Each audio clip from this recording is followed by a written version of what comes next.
Hello, my name's Mike Warren and I'm one of the trainers at icpc. Today I'd like to think about what is an adoption ceremony. So let's begin. An adoption ceremony is a significant and heartfelt event that marks the emotional transition of a child into a new family. Normally this happens after the legal process has been completed.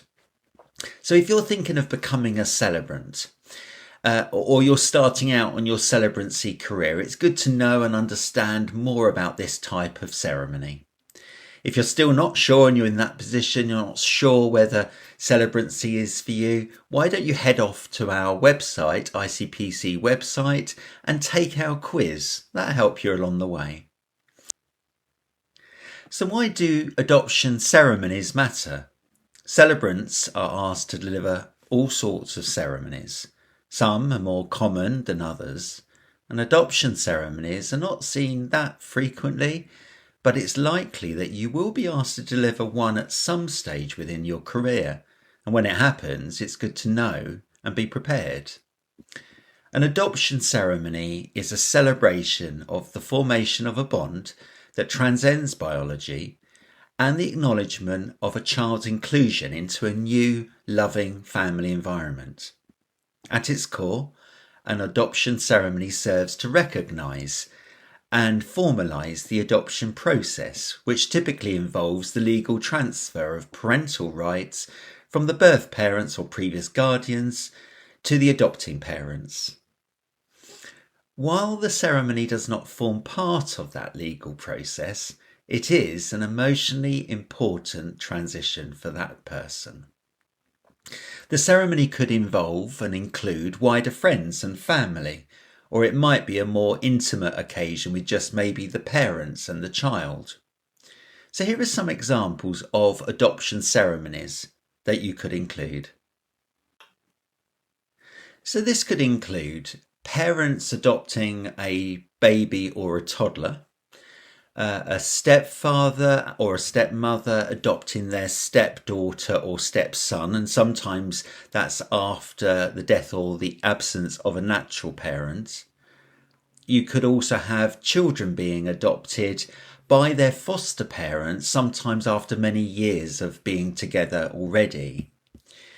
You could also have an older adult sibling adopting a younger sibling in the absence of a parent, and also an extended family member such as an aunt or a grandparent adopting a child in the absence of a parent.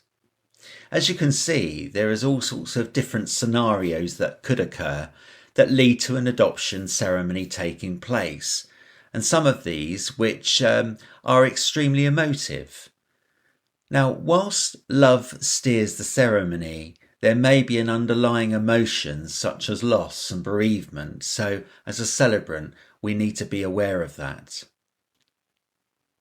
During the ceremony, speeches, vows often take centre stage, as the adopting parents express their commitment to providing a loving, supportive home for the child. Now in return, the child may also express their love and gratitude, especially in cases where they're not old enough to understand the significance of the event. The presence of family and friends add to the joyous atmosphere, with loved ones offering words of encouragement and support. Sometimes symbolic acts like candle lighting, exchanging gifts or planting a tree together are added into the ceremony. So normalising and celebrating family. Historically, adoption has carried some stigma. In fact, traditionally it was often the case that children were not even told about their own adoption, and much of it was kept quiet from society. So putting the adoption front and centre in the ceremony helps to break that stigma and normalise the concept of non-traditional families. It can also be an important memory for the child to hold on to in the future. As a celebrant, it will be your job to treat the family with total respect and to follow their wishes for the ceremony. You can ask them about their journey into adoption, formulate some encouraging words of love, and create a ceremony that the child, parents, and the wider family can remember for a lifetime. Thank you.